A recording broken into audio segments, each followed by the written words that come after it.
जय हिंद दोस्तों, राज्य सेंटर में आप सभी का हार्दिक स्वागत है। चलिए आज का प्रश्न है हिंदी गद्य भाग 12 के पाठ पहला बातचीत का सेकंड अध्याय। देखिए, व्याख्या करना है हमारी भीतरी मनोवृत्ति। भीतरी मतलब कि अंदर की जो मनोवृत्ति है वह प्रतिक्षण नए नए रंग दिखाया करती है। वह प्रपंचात्मक है, संसार का एक बड़ा भारी आईना है जिसमें जैसे चाहो वैसे सूरत देख लेना कोई दुर्घट बात नहीं है। तो देखिए, व्याख्या करना है तो लेखक इस मन को प्रपंचात्मक संसार का एक बड़ा भारी आईना के रूप में देखता है।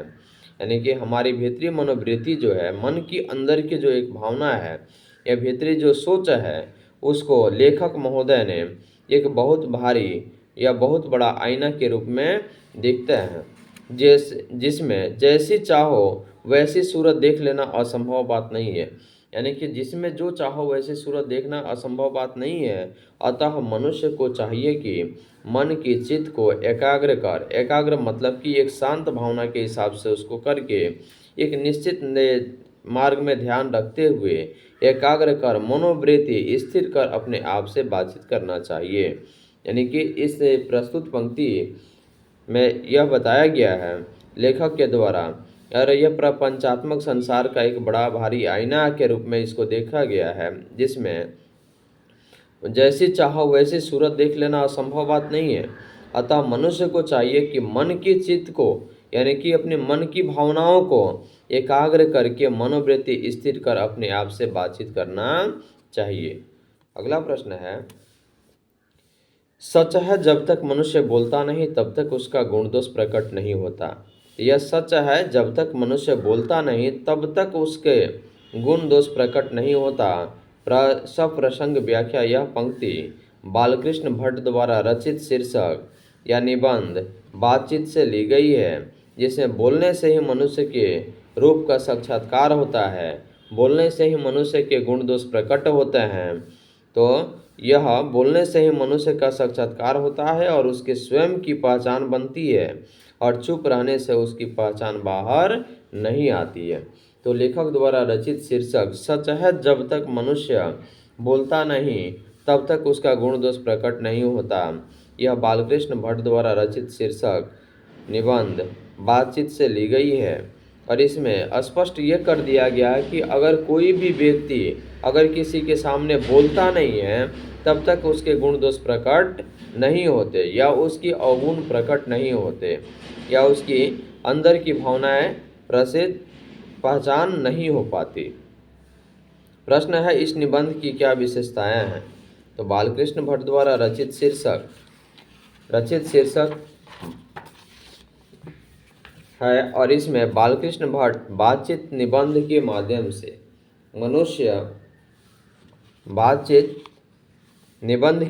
से मनुष्य को ईश्वर द्वारा दी गई अनमोल वस्तु वाक शक्ति का सही इस्तेमाल करने के लिए बताते हैं।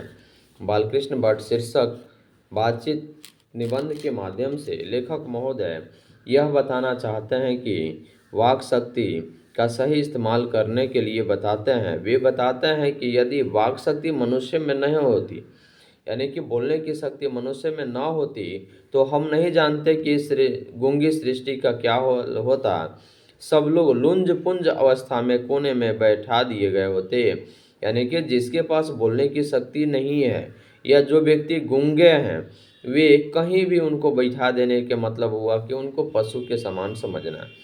तो सब लोग लुंज पुंज अवस्था में कोने में बैठा दिए गए होते। वे बताते हैं कि जहां मनुष्य के अपनी ज़िंदगी मज़ेदार बनाने के लिए खाने पीने चलने फिरने आदि की ज़रूरत होती है, वहीं बातचीत की भी अत्यंत आवश्यकता है।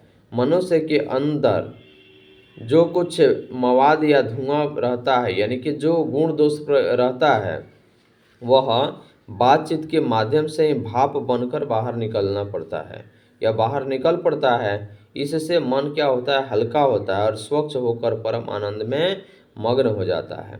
आप लोग जानते हैं कि अगर अपने दिल की बातों को किसी और के सामने अगर प्रस्तुत करते हैं तो आपके अंदर का जो दुख दर्द होता है वह किसी और के सामने प्रकट हो जाता है।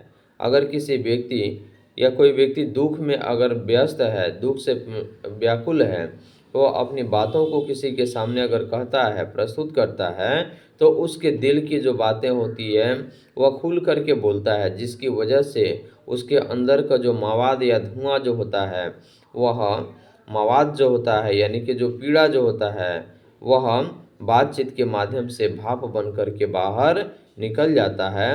अतः बालकृष्ण भट्ट द्वारा रचित शीर्षक निबंध में यह स्पष्ट रूप से बताया गया है कि बातचीत ही एक ऐसा तरीका है या बातचीत ही एक ऐसा माध्यम है जिससे मनुष्य के रूप का साक्षात्कार होता है और वह अपनी भावनाओं को दूसरे के सामने प्रस्तुत कर सकता है। अगर बातचीत करने की शैली अगर लोगों में नहीं होती तो शायद उनकी बातें किसी के सामने प्रस्तुत नहीं होती। इसलिए मनुष्य में वाक शक्ति का होना सबसे ज़्यादा अनिवार्य है।